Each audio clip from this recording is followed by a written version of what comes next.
line 2. Can we pick up line 2? Pick up line This 2, is please. Lisa. Yeah. Lisa, I'm getting hammered by people like Lisa, and I understand. Hi, Lisa. How are you? Hi, Glenn. How are you? Very good. Good.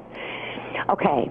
I agree with everything that you're saying about Newt Gingrich. But however, when you go on national TV and you say that you would rather see Ron Paul become the president over Newt Gingrich, that seems to me to fly in the face of everything that you have been saying for years. And keep in mind, wait a minute. I listen Hold on to just you a second. every It's exactly that. single day. Hold on just a second. How is that the opposite of what I said? I disagree vehemently with Ron Paul's foreign policy. I think his foreign policy is a danger to the country, a danger to Israel. I absolutely agree with that.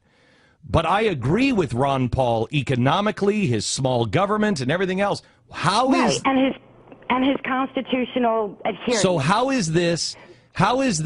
If I had a choice between Newt Gingrich or Ron Paul, I know who Newt Gingrich is. Newt Gingrich is a progressive. So I don't think there's anything that I'm more against than progressives. Is there? Apparently there is, but wait. Apparently there is.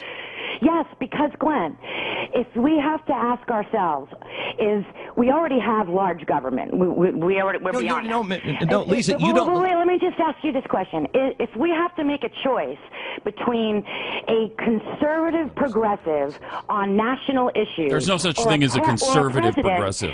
Or a president that is going to allow Iran to have the bomb and allow the Middle East to do it. Lisa, listen.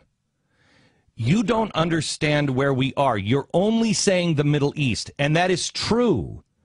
But I have news for you. Did you read about President Hu and China, what's happening with China, and what President Hu said yesterday? He said to his Navy, prepare for war against the United States. So listen to me, Lisa. Listen to me, please. Prepare for war against the United States.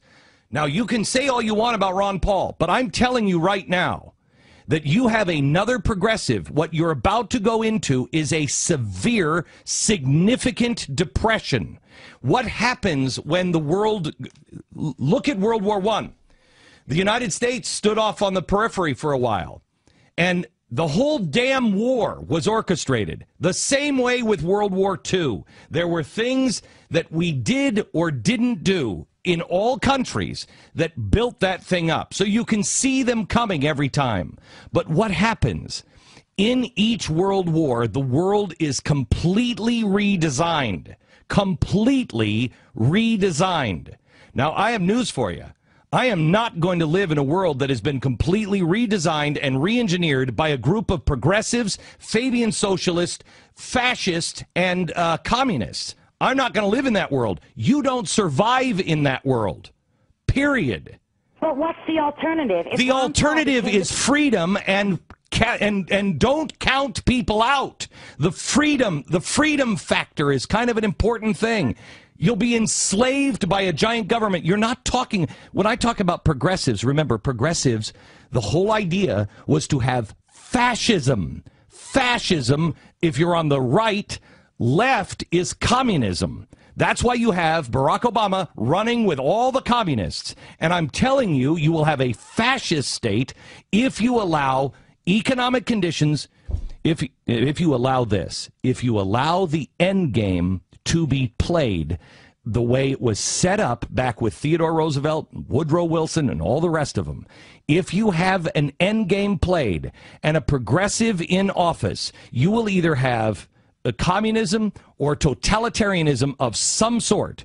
It will happen. Look at what they're passing in Congress right now. Now is your last line. This is it. This is your last rope. You hold on to freedom and you hold on to the Constitution, or you play the game that they've wanted you to play and have been pushing you into, but we've all been so blind, pushing us into for the last 100 years. You have to make a choice. Do you believe in the Constitution? Do you believe in freedom? Do you believe in the individual or not? I will take my chances with the power residing as close to the individual as possible. You're at the end, Lisa. You're at the end.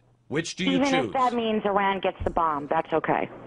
No, that's not okay, Lisa. That's not okay. He's been telling us to. Yeah, but you are not looking at the other side of the equation. The other side of the equation is, okay, they don't get the bomb, but you're in slavery.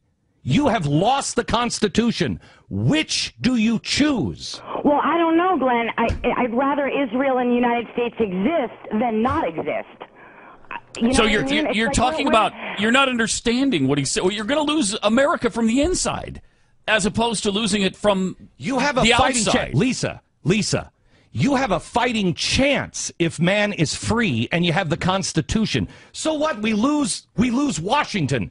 I count on myself. Your freedom fighters exist. You want to go help Israel? Let's go help Israel. We'll do it as individuals. I've said for the last year, we are not our government. But if you put a progressive in office at a time of economic collapse, at this point in human history, you will lose the Constitution. You'll lose it all. You'll lose your freedom. Then you go try to help out Israel. You really think name the progressive that loves Israel. Name them. Name them. There are none. Good. Thank you. Is Newt Gingrich a progressive? Yes. Okay, so tell me how that all works out. He may be the one flash of brilliance that loves Israel, but he's not going to be a dictator or a king, is he? If he's gone and you've got a giant progressive government, what do you think happens?